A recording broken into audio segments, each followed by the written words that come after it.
ser um curso de GPT gratuito para todo mundo que participar desse webinar. Obrigado a todos os patrocinadores e vamos à tua apresentação, Carlos, por favor.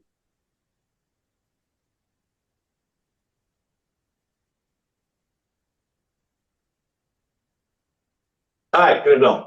É o Mussolini, né? É verdade. Nossa, quem que eu fui esquecer? Meu Deus. É. É que você não estava aparecendo na minha tela, mestre. Boa noite, André. Meu mestre, perdão. Boa noite a todos, né? É que o Andréas, ele ainda acha que é meu chefe, ele foi meu chefe durante muito tempo, então ele já, ó, o subordinado fica quieto. O Andréas, é muito grande estar aqui. Há que dizer que depois de eu ter sido chefe do Nelson, ele evoluiu muito mais rápido que eu e eu me tornei subordinado dele. Então, trabalhei com ele no Pharma, foi um prazer grande e foi uma das experiências mais ricas que eu tive na minha vida aprender com você, Nelson. Sem brincadeira. Um abraço. Obrigado, Andréas, muito obrigado. Obrigado pela oportunidade que você está me dando, tá? De estar aqui com vocês. Tá? Tem um time de mestres aqui nas questões digitais, nas questões de inteligência artificial.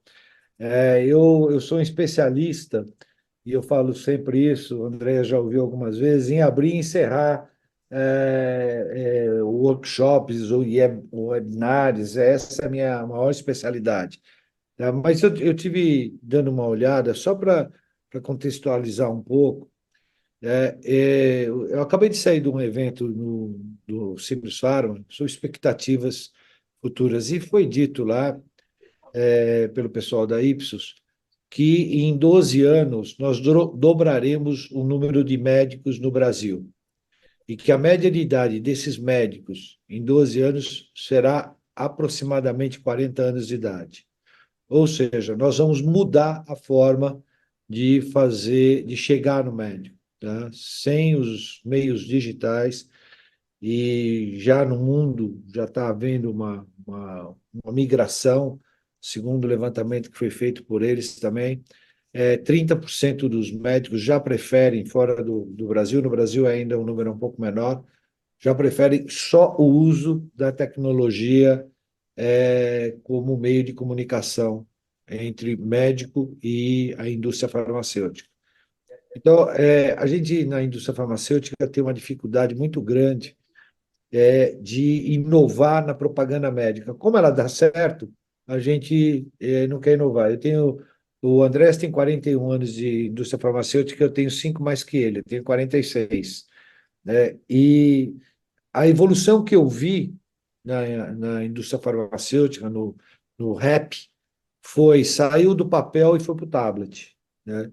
E eu acho que vamos ter que dar um salto de conhecimento muito grande e de mudança de cultura. Eu acho que esse time que está aqui, Andrés, eu tive, eu li sobre todos eles e vi o trabalho que todos eles fazem. É um time que pode nos ajudar como setor a evoluir e a chegar mais ativamente, não proativamente, mas mais ativamente no médico. Né? Nós não podemos esquecer uma coisa: nós estamos criando faculdade de medicina, como no passado a gente criou faculdade de direito. Tem faculdade de medicina em tudo quanto é canto. Tá? E um monte de médico que está saindo dessa faculdade com uma preparação não tão boa como saíam há 20 anos atrás. Então, eles vão precisar muito da gente, muito da indústria farmacêutica, para chegar nesses médicos e mostrar para esses médicos qual é o caminho de atender bem o paciente dele, tá? De entregar a melhor tecnologia, o melhor tratamento para o paciente dele. Então, para mim, é sempre um prazer muito grande, Andréas, participar das suas ideias, né? E eu acho que essa é mais uma das grandes ideias que você teve, está tendo, né? Porque está em desenvolvimento. Então, eu quero agradecer muito. Eu tenho que pedir desculpas para vocês, porque eu estou em Brasília e tenho ainda mais uma reunião aqui. Eu estou indo agora para a Câmara dos Deputados para a gente falar um pouco de reforma tributária. Mas hoje, no Sinusfarma, nós lançamos um negócio e depois, se vocês puderem dar palpites, tá? Eu gostaria muito. É Mitos e Verdades da Indústria Farmacêutica. É um site, chama Vidbula, tudo junto, .org.br, mitos e verdades sobre a indústria farmacêutica. Dá uma passeada lá, vê o que vocês acham, tá? E dê mais ideias para nós, do Sinusfarma. Andréas, sucesso na sua caminhada, parabéns com esse pessoal, esse time de craques que você pôs aqui, tá? Eu estou me sentindo mesmo lá no Real Madrid, que só tem gente boa jogando bola, e esse time está aqui para jogar muita bola. Muito obrigado. Obrigado a você, Nelson. Só uma correção. Eu entrei na fábrica da Ciba-Geigy em Itapuã em 1980. Então, eu tenho 44. Então, eu só tenho Não, não, 2 a mais que você, porque eu entrei na Fontoro Wyatt em 78. Nelson, muito obrigado. Eu tenho uma notícia que é uma ameaça para você também. Eu estou me filiando, o doutorado está se filiando ao Sinusfarma, então eu pretendo ser mais ativo aí na participação desse processo de moldar essa mudança tão necessária, tá bom? Ótimo, muito obrigado, André. Eu fiquei sabendo, fiquei muito feliz. Obrigado. Sucesso a todos vocês, tenho certeza que vai ser um grande sucesso. Obrigado, viu? Obrigado pela oportunidade de falar com vocês. Um abraço. Tchau. Agora sim, Cláudio, a palavra é tua, como eu já disse, Cláudio, o presidente de marketing e vendas da Ibera, dispensa com esse título, com esse cargo, dá para a gente imaginar o talento que esse homem tem, e eles são, talvez, das empresas com quem eu interajo, aquela que tem uma visão mais clara sobre essa explosão demográfica que o Nelson mencionou, né? E os desafios que essa explosão demográfica de médicos representa e como enfrentá-la. Então, a palavra é tua, Cláudio. Ótimo. Ó, obrigado, André. Obrigado pela oportunidade. Um prazer estar aqui, no meio de tanta gente boa aí, tantos craques, como o Mussolini comentou. E eu vou subir a apresentação daqui, certo? Então, deixa eu já. Vocês veem a minha Subiu apresentação? perfeitamente. Tá ótimo. E a ideia, né? A ideia é, acho que no meu papel hoje na empresa, a gente tem trabalhado um olhar muito grande para o futuro, né? Claro, né? Não deixa de olhar o curto prazo, mas o curto prazo não se sustenta a longo prazo se a gente não tiver um olho crítico sobre o futuro. E a gente enxerga como uma das maiores transformações que, né, a nossa indústria, a nossa dinâmica vai sofrer, vai passar, é a relação, né, do médico e também de todos os stakeholders. Aí eu falo não só do médico, mas da farmácia, do paciente consumidor, com relação ao que o mundo, a evolução digital vai proporcionar. Então, acho que é uma transformação que vai ser bem mais relevante aí, né, nos anos que estão por vir.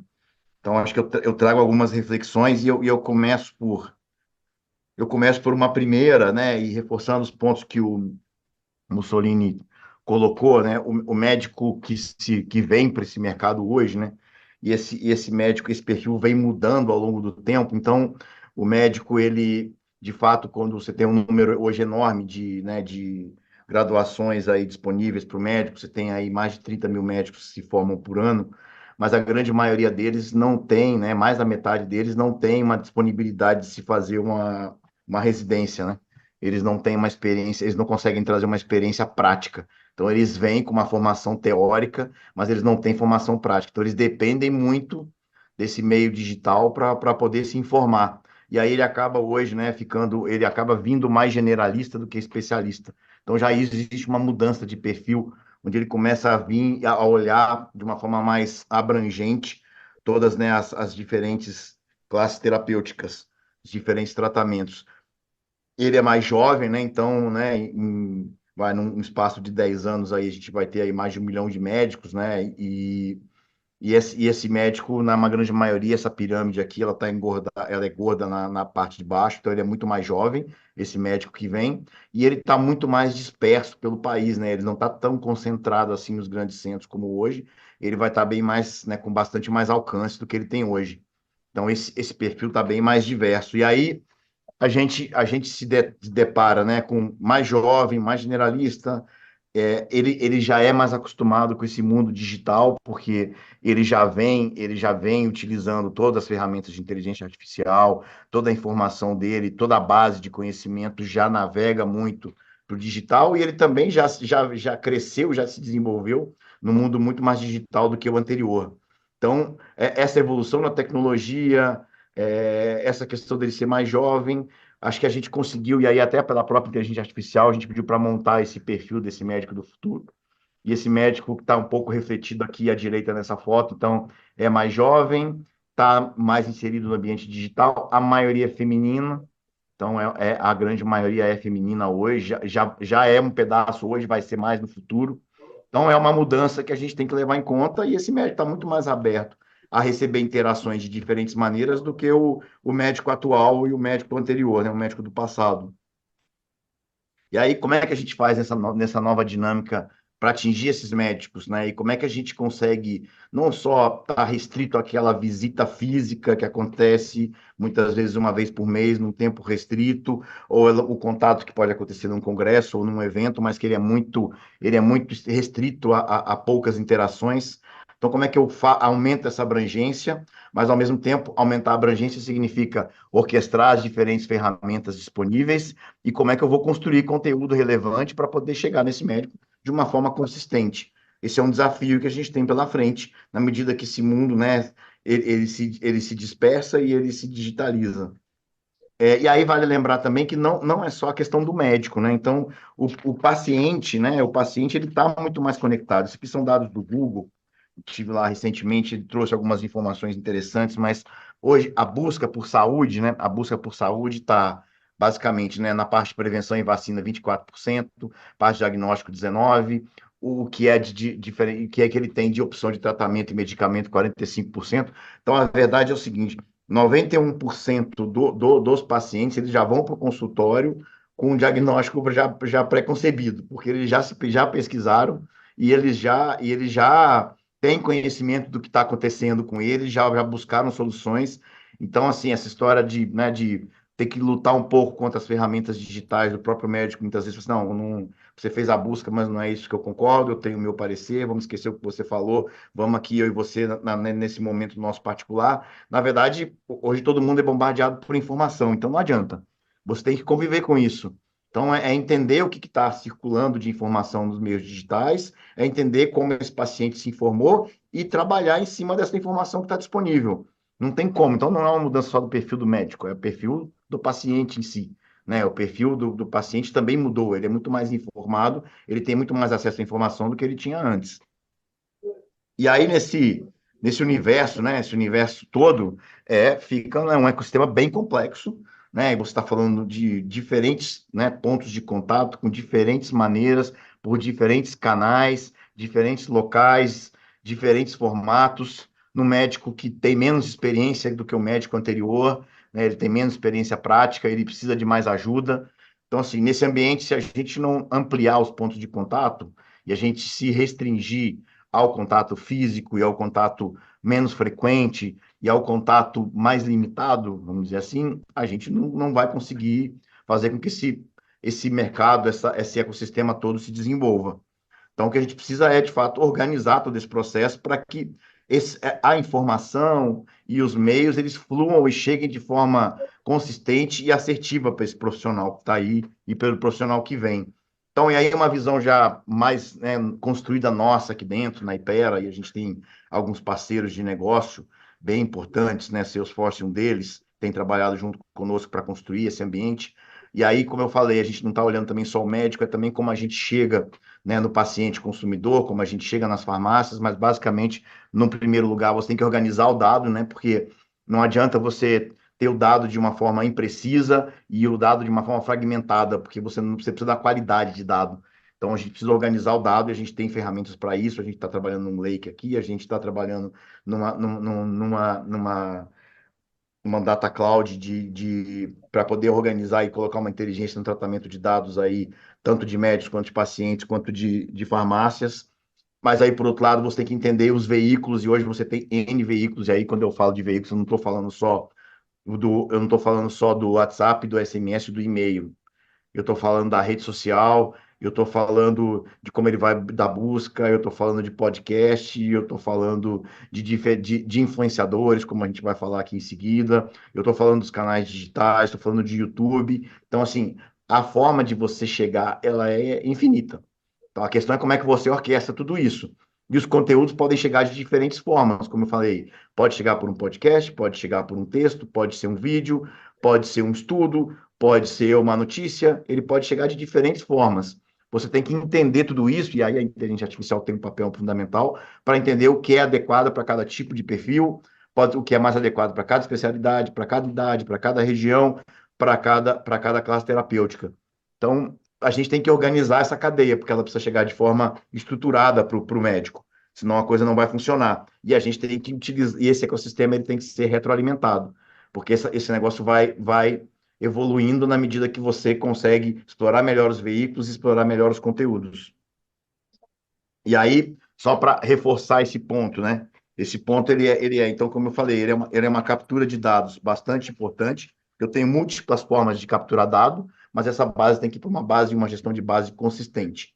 E na medida que eu tenho essa base consistente, eu consigo fazer segmentações corretas, eu consigo analisar o comportamento e eu posso ser muito mais assertivo na forma como eu vou chegar, mas eu vou chegar de diferentes formas. Como eu falei, essa história de um approach, um contato que vai durar 5 minutos na média, 6, 7 minutos, para falar na frente do médico uma vez por mês, e uma visão basicamente de produto, hoje é muito pouco versus o que a gente pode oferecer e versus a necessidade desse profissional, desse médico, é muito menos do que ele deveria receber, e ele tem um universo de possibilidades muito maior.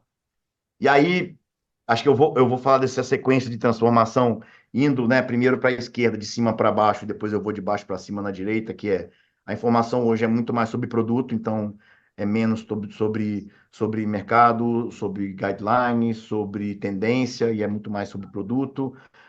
A informação ela é muito padronizada, ela não tem diferentes formatos, a interação ela é repetitiva num formato único, tem um quê de percepção menos dado, e o rap é sempre o principal veículo. O rap vai continuar sendo o principal veículo, mas diria que aqui ele é praticamente o único veículo. E aí o que a gente imagina o rap ele é o grande orquestrador dessa história, mas isso pode ser orquestrado de diferentes maneiras. Essa relação ela pode ser feita de diferentes maneiras, como eu mostrei, muito orientada pela uma gestão eficiente de dados, para interações que têm que ser gerenciadas de uma forma inteligente, usando, né, principalmente os recursos de inteligência artificial, para a gente poder adequar o formato, o conteúdo para a especialidade, para o momento correto. Então, ele é mais personalizado. E o que vai chegar para o médico é uma informação sobre o contexto geral, seja ele de tendência de comportamento, de mercado, de uma visão mais abrangente de tratamento, não uma visão mais específica, é uma visão mais abrangente. Então, essa mudança é bastante relevante, mas isso só é possível se a gente trabalhar numa realidade de múltiplos contatos e uma realidade que, né, a tecnologia vai nos permitir explorar, que é o contato único com a evolução, até que o Mussolini comentou na abertura dele, uma evolução muito pequena da indústria, com contato sempre somente via representante, e o máximo que você vai ter a digitalização de um visual aid, não é disso que a gente está falando. Então, e aí, quer dizer, tem muito por trás disso daqui, né? A gente vai explorar outros temas hoje, mas acho que é só para falar. Eu trouxe alguns exemplos aqui e a gente tem trabalhado muito dentro de casa para entender, principalmente, como é que a gente faz gestão de conteúdo, né? Como é que a gente consegue. Porque um outro desafio também é escalar, né? Hoje, você tem 600 mil médicos, no nosso caso, a gente fala com um terço dessa base, mas daqui a pouco, como é que você vai falar com 1,5 milhão de médicos? Como é que você vai produzir conteúdo e explorar se não for de uma forma, né, inteligente, uma forma otimizada? Então, hoje já tem né, várias ferramentas aqui que combinadas podem te dar um resultado. Eu diria que não tem uma grande que se sobrepõe a todos os outros, mas você tem desde uma ferramenta para achar influenciador, inclusive influenciadores especialistas que a gente usa, e aí ferramentas de otimização de imagens, tem essa Airfluencer que busca influenciador, o ChatGPT ajuda em conteúdo, a gente tem o Gemini do Google que também nos ajuda na questão da busca, você tem outros, o Jasper nos ajuda na construção dos conteúdos digitais, a gente tem explorado a mídia que vai para o médico através da inteligência artificial, então você tem N ferramentas Hoje a questão, a dificuldade que é, eu não tenho uma ferramenta única, e na verdade, para você ter uma solução otimizada, você tem que usar várias ferramentas. A tendência, existe uma tendência de convergência, mas de alguma forma você tem que saber explorar esse ecossistema de diferentes maneiras. E cada um faz bem uma coisa, mas você não vai conseguir escalar se você não otimizar esse processo. E aí eu trouxe alguns exemplos, né, só para poder tangibilizar isso. Por exemplo, a gente construiu uma história via o Gemini do Google, para fazer uma história para. Não, desculpa, esse foi o Jasper. O Jasper criou uma forma de uma história. Na verdade, a gente pediu desculpa, desculpa aqui, corrigindo, foi o ChatGPT, né? O ChatGPT, essa da esquerda aqui, foi uma história de antigripal, um caso de Benegripe, que a gente criou para o pediatra, antigripal infantil. Ele mesmo criou a historinha, ele mesmo criou os visual aids. A gente montou um papel, obviamente, se você interage com a inteligência e monta, a gente fez um material praticamente desenvolvido todo em inteligência artificial, que foi para a equipe trabalhar com o médico. A gente fez também um texto de boas-vindas de alguns produtos nossos, de alguns eventos que foram gerados pelo ChatGPT. E aí o Jasper aqui trabalhou essa última à direita de um produto nosso de voxetina, ou Evortia, que é para poder trabalhar diferentes soluções do Visual Aid para diferentes tipos de médico. Então, ele foi adaptando os formatos de Visual Aid, dependendo da forma como eu ia abordar cada médico, ou dependendo na sequência das interações, ele ia adaptando os formatos. Então, quer dizer, você pode usar de diferentes formas, mas como eu falei, você precisa de um grupo de ferramentas para poder ter uma solução completa. Tem outras coisas também que a gente pode fazer, né? Você tem ferramentas como, por exemplo, esse Topaz, ele melhora a qualidade do vídeo, que às vezes a qualidade do vídeo vem bastante ruim, ele consegue dar um tratamento impressionante, tanto de áudio, quanto de som, quanto de imagem. Tem ferramentas que são específicas de som, por exemplo, a gente tem, não é, foi para médico, mas a gente tem né, uma peça comercial que a gente fez com a Marta, e a gente quis corrigir os textos, e a gente usou esse Eleven Labs para poder copiar a voz dela, e a gente conseguiu mudar um pouco a fala, corrigir um pouco a fala da forma como a gente queria, numa forma que foi criada artificialmente. Às vezes também você recebe um vídeo, o áudio é inaudível, ou você captura isso numa palestra ou numa convenção, você tem ferramentas que conseguem também já tratar esse som e deixar o som perfeito para você poder replicar. Então, quer dizer, eu quis trazer esses exemplos aqui para dizer que a tecnologia hoje já trabalha a nosso favor, já tem muita ferramenta disponível, mas a gente ainda está num processo de amadurecimento dessas soluções. Na medida que a gente vai usando as soluções, algumas vão se sobressair às outras, a tendência é a gente convergir, mas convergir de uma forma mais eficaz, para no final poder escalar toda aquela cadeia que eu mostrei. Acho que é isso, Andréas, que eu tinha para falar. Agradeço bastante aí, tá? Passo a palavra de novo para vocês. Muito obrigado. Muito bom, muito obrigado. Gente, lembrando que a gente tem um modelo inovador de interação aqui, nós montamos já, está no ar, o grupo WhatsApp, que vocês vão poder interagir com o Cláudio e com todos os demais. A riqueza de informação que eles têm para compartilhar vai muito além desse webinar. Então, eu acho que estimulo vocês a fazerem perguntas para ele, darem também opiniões, do que vocês acharam. Vamos pôr esse grupo para funcionar dinamicamente, que vai ser muito útil. Muito obrigado, Carlos. E contamos com você lá. O próximo a falar é o Marlon, também tem uma experiência prática para compartilhar, digital, rica. A gente acompanhou aí os resultados deles, e tem algumas lições para compartilhar de elementos mínimos para uma campanha de digital funcionar direito, né, Marlon? Então, por favor, vem para cá. Boa noite, pessoal. Obrigado, André, pelo convite. É um prazer estar aqui com os colegas discutindo algo de tanta valia de futuro que a gente tem ainda a explorar em todo o nosso segmento. Né? Então, Marcos, posso continuar? Tá. Então, eu trouxe aqui hoje um case, que é uma parte do que o nosso colega acabou de apresentar, da nossa dificuldade no dia a dia, né? Então, a gente está trazendo aqui um modelo de uma campanha de envio de mensagens automatizadas pelo WhatsApp, onde a gente ganha muita escala e eficiência junto ao nosso target. Primeiro, eu fiz uma agenda aqui muito rápido, gostaria de dividir com vocês de onde a gente partiu dentro da nossa estrutura, a nossa experiência, o porquê que a gente escolheu o modelo automatizado da Dr. Hub para envio de mensagens, os aprendizados que a gente teve para isso tudo e o como a gente sai mais fortalecido e preparado para enfrentar o futuro.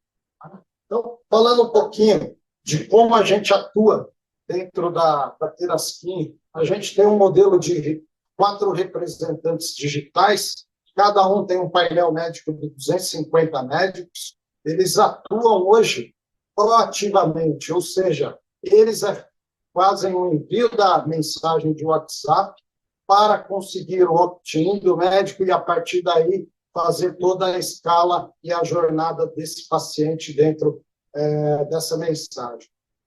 Isso nos mostra que existe uma baixa produtividade, uma baixa cobertura de painel, porque a dificuldade que ele tem em ser proativo, ele depende da resposta do médico para dar seguimento, e isso não é fácil. Às vezes ele tem que mandar 60 mensagens num dia para ter 10, 15 de retorno, então a mensagem automatizada vai transformá-lo em reativo, né? Então, o nosso modelo automatizado envia o primeiro contato, o médico faz o opt-in, e aí sim o nosso representante passa a ser reativo e produtivo no mesmo tempo.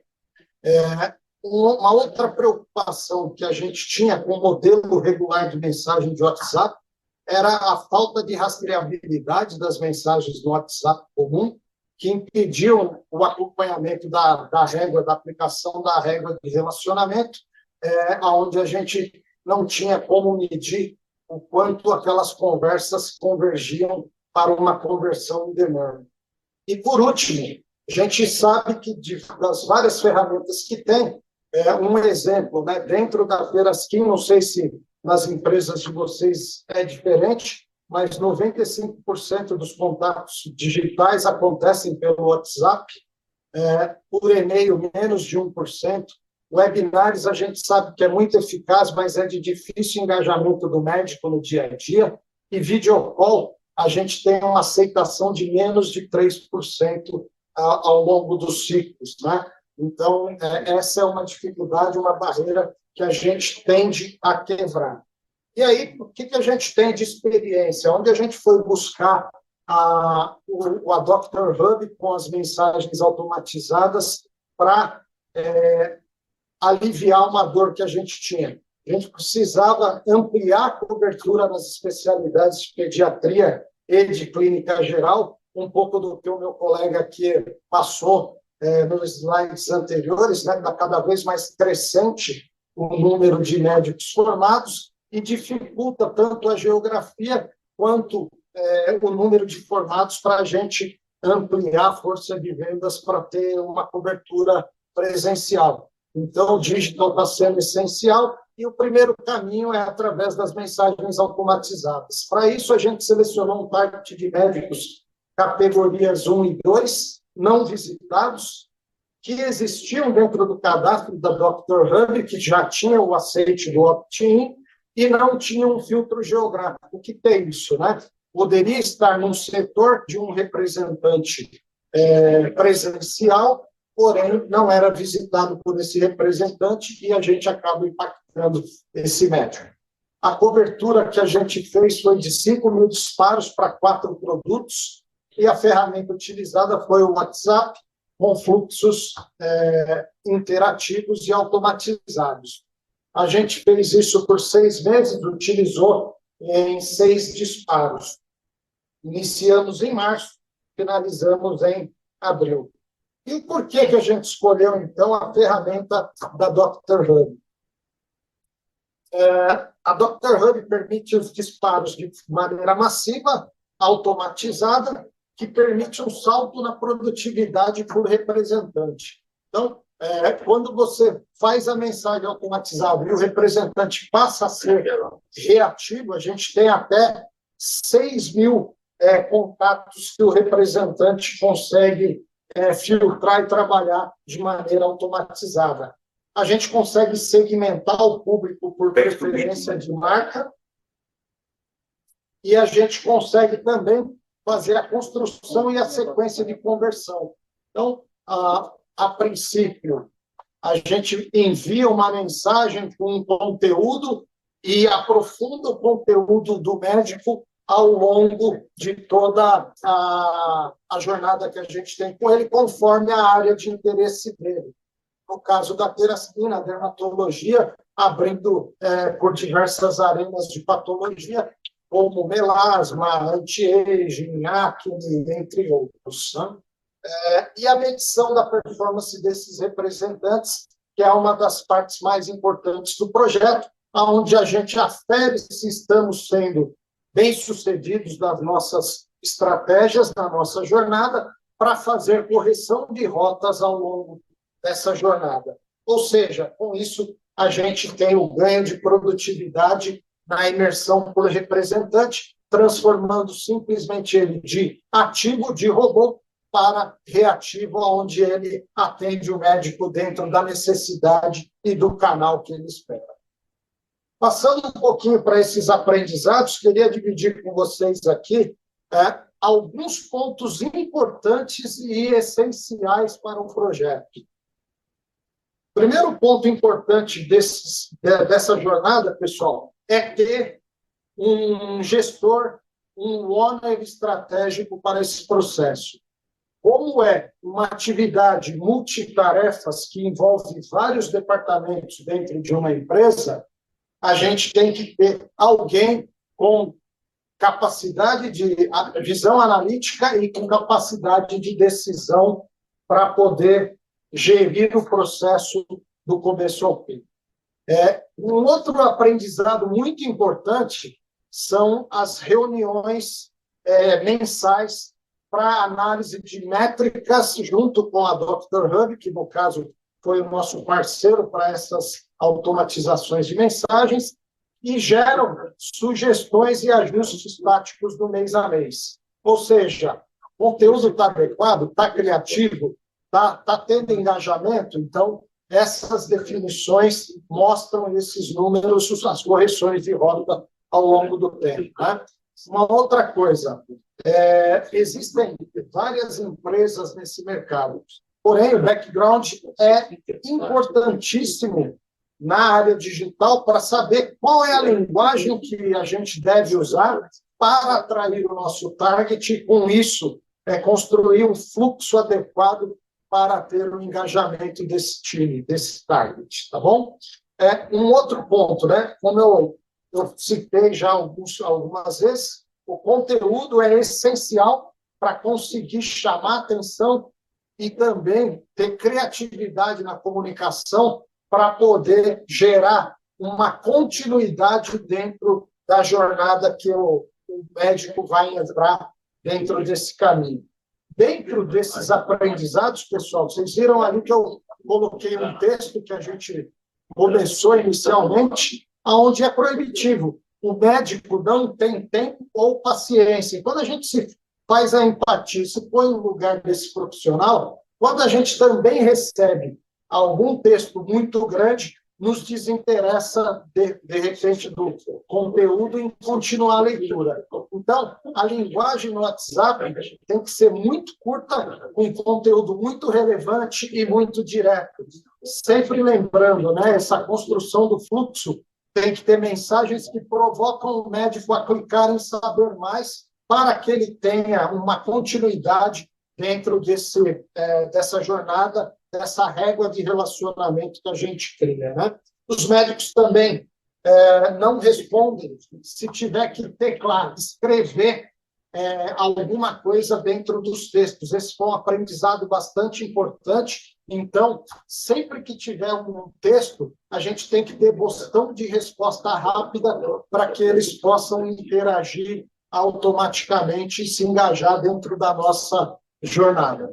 E, por fim, um aprendizado grande, a gente teve uma surpresa que, ao enxergar e oferecer a amostra grátis para esse público, quando você faz o médico digitar os dados para envio da entrega da amostra grátis, ele cai para mais de 30% ou 40% o engajamento. Ou seja, tem que dar a opção de ter texto de autopreenchimento para engajar esse público, para que ele receba e tenha engajamento na tua jornada. Aqui eu trouxe um exemplo de uma mensagem que a gente teve com um produto nosso, a Nicolamina, onde a gente sempre traz um texto curto de interesse para o médico, com 3 botões de indicação. Ali tá, a imagem está cobrindo um pouquinho, mas ali a gente termina com uma pergunta, forçando o médico a clicar em 3 opções, né? Se ele tem opção em saber mais sobre o tratamento de onicomicosis ou de outro tipo de micose, ou sair do nosso contato. Aí, a gente parte para um segundo disparo, onde a gente tem lá, de novo, uma nova forma de engajar, oferecendo estudos comparativos para que esse médico possa ter certeza de que ele está oferecendo o melhor tratamento para esse paciente, e ele tem a opção, então, ali também está tampando o botão de ação, que era baixar o estudo, ou não baixar, ou sair, fazer o opt-out dentro dessa caminhada, né? Um outro ponto interessante, e aqui eu acho que é o que a gente mais tem que olhar com atenção nesses aprendizados todos. Vocês vão ver que aqui tem uma sequência, e a régua, quando automatizada, ela permite a segmentação e o sequenciamento das mensagens com base nas reações registradas do médico, levando isso a uma interação final.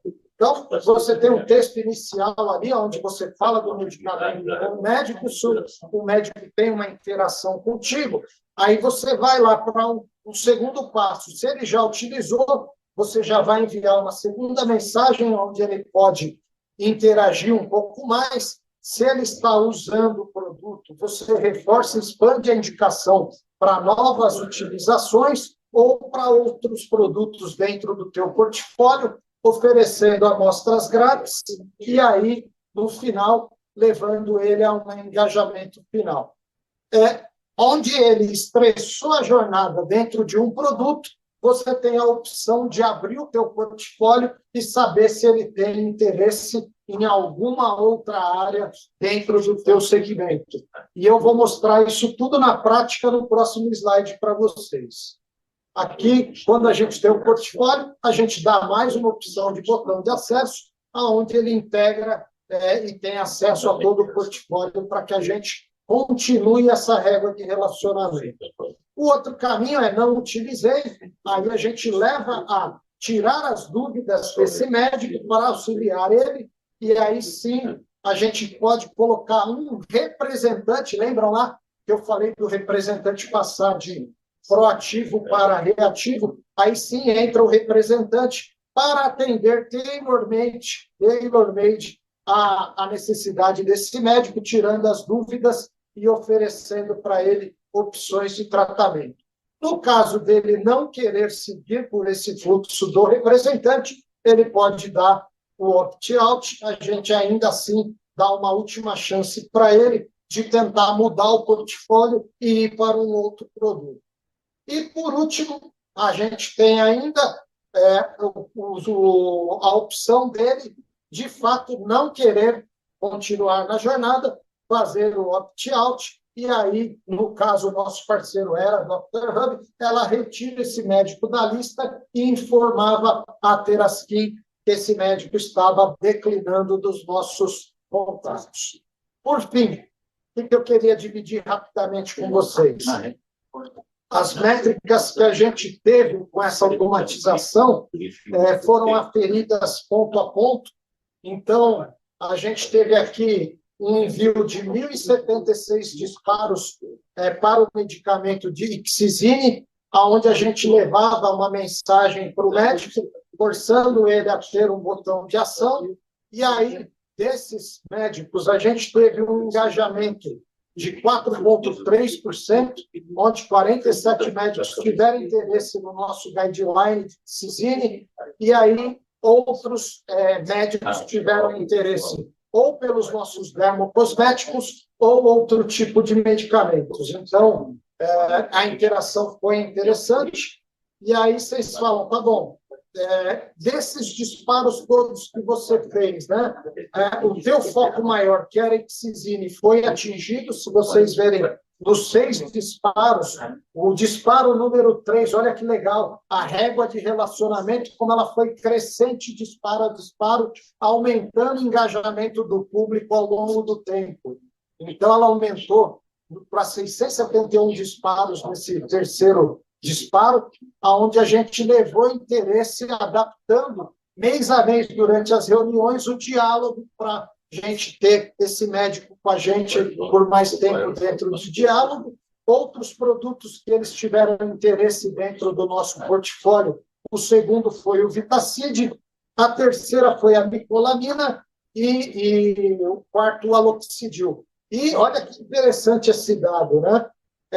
41% dos médicos que estavam no target Interaskin se interessaram por medicamentos do nosso portfólio, e com apenas um disparo, 123 médicos tiveram interesse em dermocosmético, igualando a 3 disparos de aloxidil e de micolamina.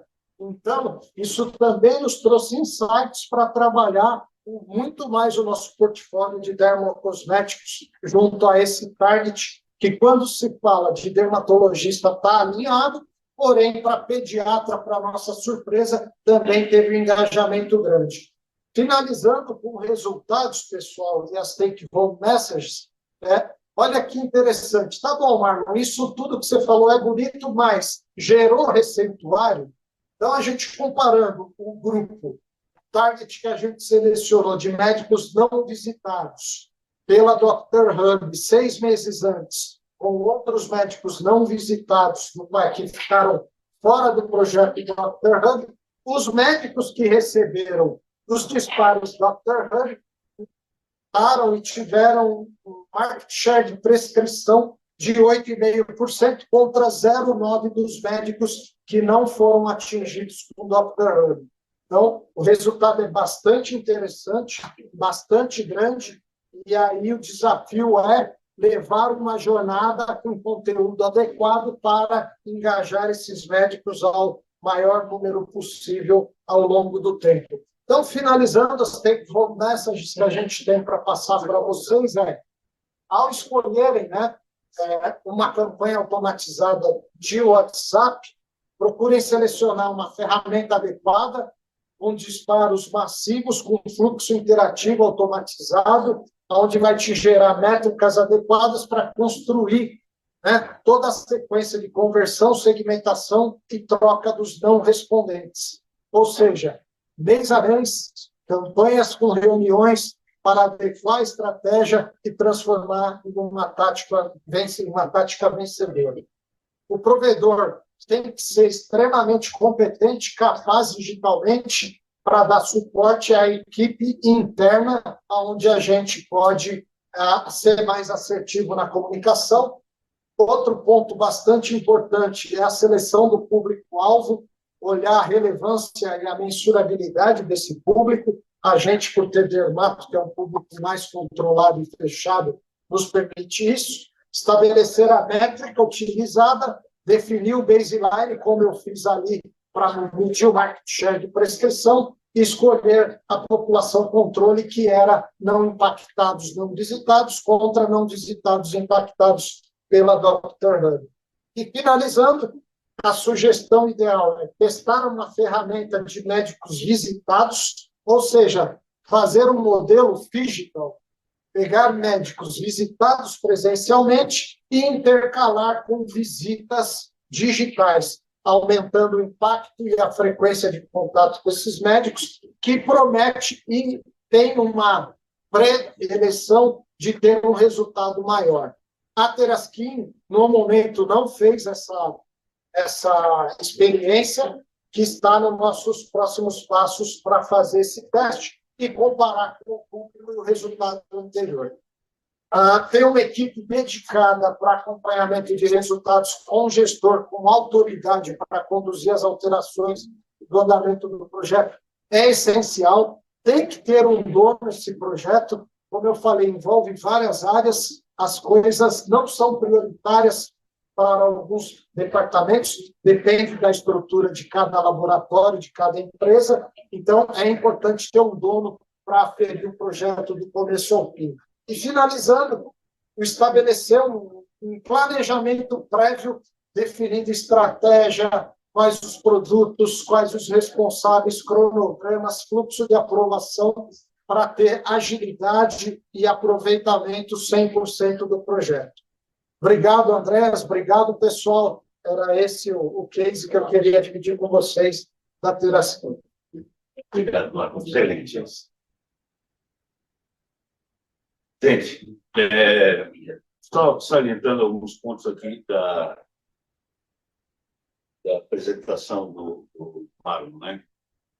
Vocês notaram ali, quando ele mostrou os fluxos de comunicação, e depois, tanto na primeira mensagem como na segunda, sempre tinha um estudo clínico, ou vídeo, ou uma aula. Conteúdos é essencial, né? Assim como nós, o médico só vai interagir com o fluxo de comunicação por WhatsApp se tiver alguma coisa interessante lá dentro. E sobre conteúdos que vai ser a próxima apresentação. O Dr. Flávio Mello é pediatra, é dono de uma rede de seguidores, de 680 mil seguidores no YouTube e no Instagram, para o talento, para engajamento médico. E o que a gente tem sentido, nós, doutor, nos projetos que a gente faz, é que a indústria não está preparada para fazer marketing digital neste aspecto. Normalmente, os conteúdos são pobres, porque no marketing digital é essencial você ter conteúdo. No presencial, o representante, se ele tiver um bom relacionamento, se ele tiver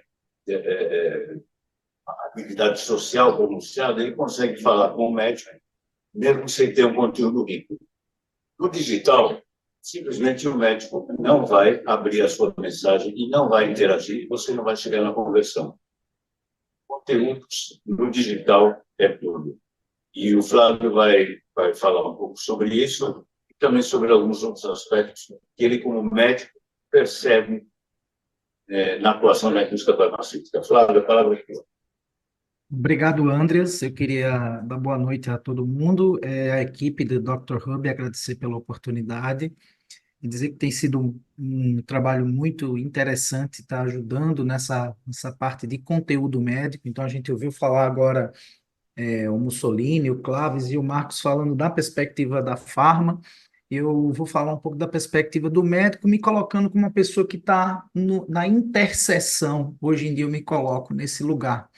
Então, eu tento facilitar essa jornada, né, dos dois lados. Mas eu chamei a inevitável jornada digital com o médico, porque eu gosto de dizer que o médico, ele cada vez mais é consciente que o digital é inevitável para ele, mas a farma parece que ainda, a exceção da apresentação que eu vi, das apresentações que eu vi hoje, parece que ainda não entendeu como se aproximar através desse canal digital da melhor forma do médico. Eu vou falar um pouco sobre isso. Nessa minha jornada, um momento, não está passando aqui só um minutinho. Passou. Eu já tenho 19 anos como pediatra, né? E há 8 anos eu crio conteúdo digital, muito na área de Health EdTech. Então, eu sou alguém que fala muito para as famílias e para os colegas como um criador de conteúdo nas minhas redes. A minha rede mais forte realmente é o Instagram. E eu consigo ver essa perspectiva da importância dessa interação digital entre a indústria farmacêutica e os profissionais de saúde. A questão é nós fazermos os meios de ligação adequados.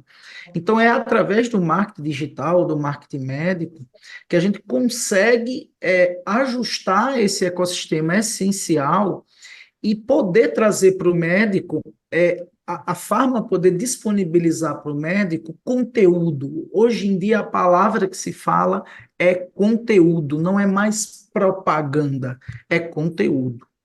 E falando um pouco da importância que eu vejo da interação, eu falo que esse é um canal que hoje tem um acesso privilegiado a informações, né, porque é um canal mais rápido a respeito de novos tratamentos, pesquisas, os próprios eventos da indústria, eles são direcionados de uma forma muito mais rápida e conveniente, uma comunicação extremamente eficiente, porque as ferramentas digitais, elas facilitam essa comunicação, como bem o Marcos mostrou agora, o Marcos da Terasquim acabou de mostrar, representantes da indústria, né, que não estão fora desse escopo, como ele bem colocou também, a estratégia é digital, não é só digital, e melhorar o fluxo de informações e o próprio atendimento do paciente na ponta, quando você traz conteúdo para o médico que impacta no seu atendimento direto. Então, repetindo, não é mais só a propaganda de um produto,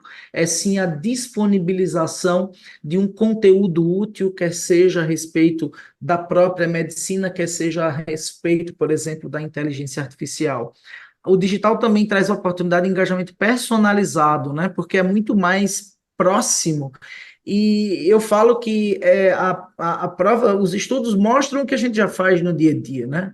O WhatsApp é o canal mais acessado por todos nós e acessível ao próprio médico no seu dia a dia. Os estudos mostram que é o canal mais fácil, é o canal de entrada mais rápido e fácil. Opa, perdão. Só o próximo. Falando um pouco de tendências e oportunidades nesse ecossistema, a telemedicina, né, tem sido o que se chama de telemedicina expansiva, tem sido cada vez mais comum e visada pelo médico. Então, essa é uma oportunidade de oferecer ao médico ou treinamento, ou uma forma de oferecer uma plataforma que possa ajudar o médico a praticar a medicina através do digital. A questão do engajamento nas redes sociais, né? Então, assim, uma potência muito maior do que um panfleto, é uma potência muito maior do que um livreto, e a interação, a educação e compartilhamento de conteúdo é muito forte. Lembrando uma coisa muito importante que eu aprendi nesses 8 anos: pessoas seguem pessoas. Então, as marcas precisarão encontrar pessoas influentes, embaixadores, e às vezes não são os embaixadores tradicionais, os professores, são os profissionais que adquiriram autoridade com ética dentro do universo da medicina no digital. Avanços, né, em IA e análise de dados, então essas ferramentas podem realmente auxiliar os dois a tomar decisões mais embasadas. A gente teve um exemplo agora há pouco, da Hypera, jornada do paciente digital. Então os pacientes cada vez mais também estão engajados no digital, então eles vão demandar, por exemplo, para esse marketing direto, que a empresa tenha meios de fazer essa jornada ficar cada vez mais personalizada e interessante também para ele. O que eu consideraria de melhores práticas e estratégias, no meu ver, de engajamento digital? Número 1, conteúdo relevante.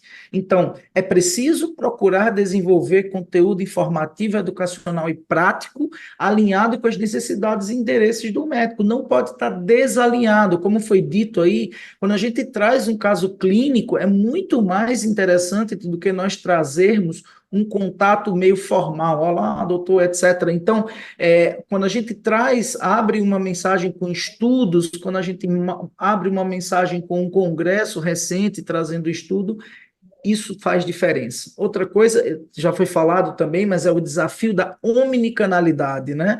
É aquela coisa: quanto mais pontos de contato você tiver com o seu lead, digamos aqui, o seu médico, você mais tem chance de tornar-se relevante para ele e para aquele tão desejado top of mind, de saber que ali naquele portal da empresa tal, eu encontro informação de primeira, ou recebo informação de primeira através do WhatsApp, acesso a esse portal, por exemplo, né? Então, a importância da integração e oferecer uma experiência fluida e consistente. E, por último, métricas orientadas. Então, é muito importante essa coisa do monitoramento e de entender que o digital é fluido e rápido, não existe erro que não possa ser corrigido, e vocês viram aí no exemplo de disparo. O que é que eu sugeriria, que eu vejo hoje que chama muita atenção dos médicos? Os webinars continuam sendo fortes, os podcasts também, mas as comunidades de discussão de caso e highlights de congresso são muito importantes. Estou finalizando. Take home messages seria a oportunidade única que a Pharma está tendo, do médico que está fazendo essa transição para o digital. Cada vez mais. A indústria ainda foca muito no presencial e precisa se desafiar. A necessidade de aumentar a presença nos canais digitais existentes, melhorar a qualidade dessa presença digital.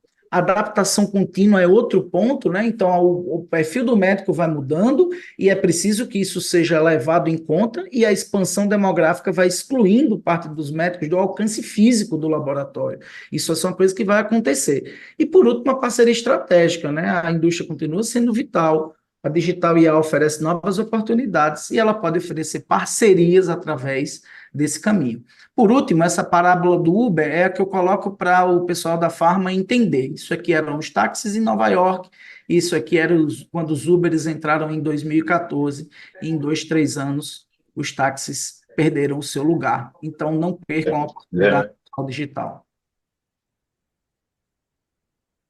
Muito obrigado, Flávio. Mais uma vez, né, experiências riquíssimas que a gente vai poder explorar mais no grupo. A gente teve que abreviar aqui um pouco a apresentação do Flávio, porque nós temos que respeitar o timing da casa. Vou direto para o Guilherme. O Guilherme tem uma longa experiência com inteligência artificial. Ele trabalhava com inteligência artificial quando ainda não era moda, e vai nos contar um pouco o que ele enxerga como perspectivas para a nossa indústria, o uso da inteligência artificial. Guilherme, por favor. Vou tentar ser breve aqui, tá? Eu vou fazer uma passada mais técnica sobre inteligência artificial e como ela pode contribuir com a indústria, principalmente aqui com o marketing farmacêutico. Não vou aprofundar muito, uma apresentação puramente técnica. Então, eu vou passar rápido porque eu tenho que estar reduzindo, talvez algumas coisas que eu vou pular. Se me apresentando rapidamente, né, eu trabalhei com inteligência artificial desde 2013, tenho alguns anos na experiência acadêmica, trabalhando com modelos de linguagem, e estamos na indústria, alguns anos na indústria e em finanças trabalhando também com isso, né? Principalmente com soluções business to business, utilizando inteligência artificial para auxiliar a tomada de decisão da gestão, né? A minha apresentação vai ser dividida em 2 partes aqui, né? Primeiro falando dos avanços da inteligência artificial, e a segunda parte focando no marketing farmacêutico, né? Começando pelos avanços da inteligência artificial. Primeiro, preciso introduzir o que é inteligência artificial de uma maneira muito simples, né? Basicamente uma tecnologia que permite computadores realizarem tarefas que humanos fazem, né? Ela utiliza, por exemplo, está na moda agora, principalmente modelos de linguagem que podem utilizar trabalho intelectual de forma automática, automatizada, né? Em processos, utilizando Big Data de forma escalável, né? E é importante falar que isso não substitui o trabalho humano, né? Muitas pessoas comentam sobre isso. Não, até então, no momento onde a gente está, e provavelmente por um tempo, ela é um ótimo assistente para um especialista aumentar a produtividade dele, né? Já tem discussões acontecendo, em 2025 a gente vai começar a ver, falando mais disso, sobre agentes autônomos de inteligência artificial que conseguem raciocinar e tomar uma sucessão de tomadas, uma sucessão de decisões para atingir um determinado objetivo. Vou comentar rapidamente sobre isso no final da apresentação também, né? Isso parece um pouco assustador, né? Muita gente fala aí nos últimos 2 anos, ficou muito preocupada, a inteligência artificial vai acabar com a humanidade, outras pessoas também falando que a inteligência artificial vai solucionar todos os problemas da humanidade, né? Não é nenhum nem outro, isso é comum na história da humanidade, né? Você pode ver desde a vacinação contra a varíola, quando surgiu, existia campanhas contra a vacina, como se fosse acabar com a humanidade também, acreditavam para solucionar todos os problemas da humanidade. Mesma coisa com a eletricidade, existia campanhas contra a eletricidade, que acabar com a humanidade, ou que ia solucionar os problemas da humanidade. Não é nenhuma coisa nem outra, mas sem dúvida melhorou muito a nossa qualidade de vida e resolveu muitos dos nossos problemas. Essas tecnologias, como a inteligência artificial, também vai resolver, né? Já está resolvendo. Como que é medida a inteligência artificial, ou os modelos de linguagem, como a gente fala hoje em dia? Ela é medida por parâmetros. Não preciso entrar em detalhe o que são esses parâmetros, mas no final vamos dizer que quanto mais dados ela conhece, mais parâmetros ela vai ter, a princípio, né? E em pouco tempo ela evoluiu em escala exponencial, né? A gente tem aqui no gráfico da esquerda, considerando os modelos de linguagem, né, que surgiram nos últimos anos. Em poucos anos, eu acho que deve dar 4 anos, a gente chega no GPT-4, a gente saiu de alguns milhares de parâmetros para 1 trilhão de parâmetros no GPT-4. Outra medida também que se vê é a capacidade de hardware processar isso. Então, na direita, a gente tem um gráfico, que são os hardwares da NVIDIA, como evoluíram e processam isso. Em 2024, teve um salto exponencial também, e isso vai continuar, né, na previsão deles, que eles já estão desenvolvendo. Isso parece que, então, a inteligência artificial caminha muito em torno da quantidade. Né? Então, 1 trilhão de parâmetros, milhares de teraflops para processar dados, mas é só aí que está o futuro? Não. Né? E eu acho que é isso que as pessoas têm que começar a olhar, primeiro, como uma especialista, já tem que estar atento, porque isso já está acontecendo e ano que vem vai aparecer mais. Também são os modelos menores, os modelos especialistas, que a gente chama. Né? Então, por exemplo, aqui a gente não precisa detalhar tudo aqui, eu vou explicar por si. Né? A gente tem aqui o GPT-4, a gente tem um modelo Mistral. Mistral tem 7 bilhões de parâmetros, o GPT-4 tem 1 trilhão de parâmetros. 7 milhões de parâmetros é muito menos que 1 trilhão, mas se você for ver as métricas de avaliação em diversas tarefas, né, desde sumarização, detecção de toxicidade, reconhecer entidades, né, como reconhecer nomes, empresas, etc., responder perguntas, etc., ele não é tão diferente do GPT-4 em comparação ao tamanho. O que é o treinado? Treinado é se você pegar esse modelo Mistral e treinar ele para uma tarefa específica. Você instrui ele, você tem seu conjunto de dados organizado, você passou para ele o que ele precisa fazer com esses dados e você treinou ele em torno disso. Ele já fica sempre melhor que o GPT-4. Né? E dá para você fazer isso com o GPT-4 também, vai ser ainda maior o ganho. Né? Talvez não seja tão diferente do Mistral, o ganho vai ser relativo. Então, isso é uma coisa que tem que começar a olhar, porque o que vai começar a acontecer é que os modelos genéricos como o GPT, ele não vai solucionar o problema da sua empresa, muitas vezes. Ele consegue solucionar parcialmente. Mas o que provavelmente vai começar a acontecer nos próximos anos é que as próprias empresas vão começar a desenvolver seus próprios modelos, para seus próprios problemas. Então, é importante essas empresas estarem preparadas para isso também. Então, ela vai ter que conseguir estruturar seus dados, coletar dados, estruturar seus dados e definir a estratégia de quais são os modelos que precisam ser treinados, porque isso é custoso e difícil também. Cada vez é mais fácil, mas ainda é difícil. Né?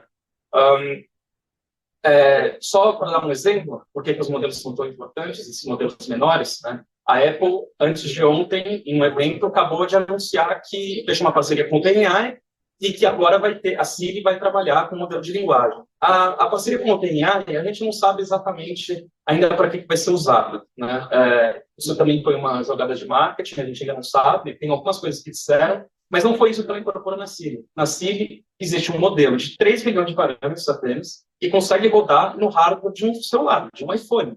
Né? Não precisa de conexão com a internet, não tem nuvem. A Siri consegue conversar de maneira razoavelmente bem. Os gráficos estão pequenos aqui, não vale a pena detalhar cada um, mas mostrando uma comparação com o GPT e com outros modelos, é razoavelmente parecido, né, pelo tamanho. Até melhor do que o Mistral, lá que eu mostrei. O Mistral tem 7 bilhões e não atinge o que esse de 3 bilhões de parâmetros da Apple consegue. 2 minutos. Certo. Vou dar 2 exemplos rápidos aqui de exemplos que vão ser utilizados na medicina, principalmente diagnóstico. Vai ser bem rápido, porque eu tenho pouco tempo.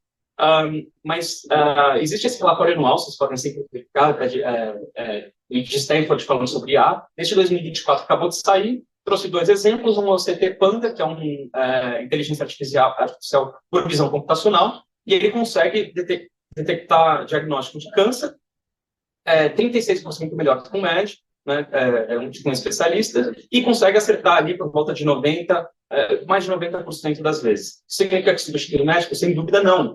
O médico vai usar essa ferramenta, assim como utiliza os laboratórios, etc. Então, isso é um ganho para o médico. Né? Outro exemplo também é essa ferramenta, o Podoc, que ele consegue investigar todas as informações sobre o caso e perceber se é um diagnóstico que a IA é capaz de resolver com bastante certeza, ou se é melhor não decidir e passar para um médico resolver. Tá? Então é isso, mostrando como que essa ferramenta trabalha junto com o médico. Né? Entrando no caso da indústria farmacêutica, e aqui eu posso detalhar um pouco mais os avanços que contém os modelos de linguagem, a gente já sabe, como comentaram aqui, que a ferramenta principal que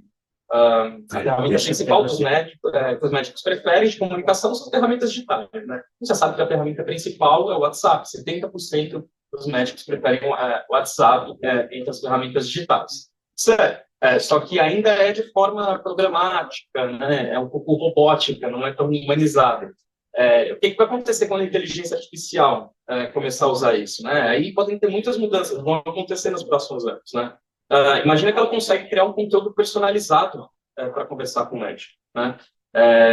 Então, aí você tem um marketing muito mais personalizado, muito mais preciso. Imagina que ele consegue acessar fontes externas, você tem um robô que consegue consultar diversas fontes de dados, né? Então, você tem um armazenamento de dados, uma conexão com diversas fontes internas e externas. Você consegue personalizar esse robô para conversar, para saber como que ele precisa conversar com cada médico, e isso você aumenta em eficácia, e não só, você aumenta em eficiência também, porque você reduz custo e aumenta em produtividade. Um representante humano, ele tem uma capacidade limitada de acumular informações ou até de acessar os médicos, etc. Se você tem uma IA que consegue trabalhar isso, é muito mais escalável você fazer uma solução personalizada, hiperpersonalizável, igual falaram antes, né? Alguns avanços atuais, né, um pouco em torno dessa personalização, né? Então, vamos dar um exemplo do que está se fazendo em outras áreas e que poderia ser atingido aqui, né? A gente tem esses modelos pequenos, esses modelos especialistas, eles foram treinados para determinadas tarefas,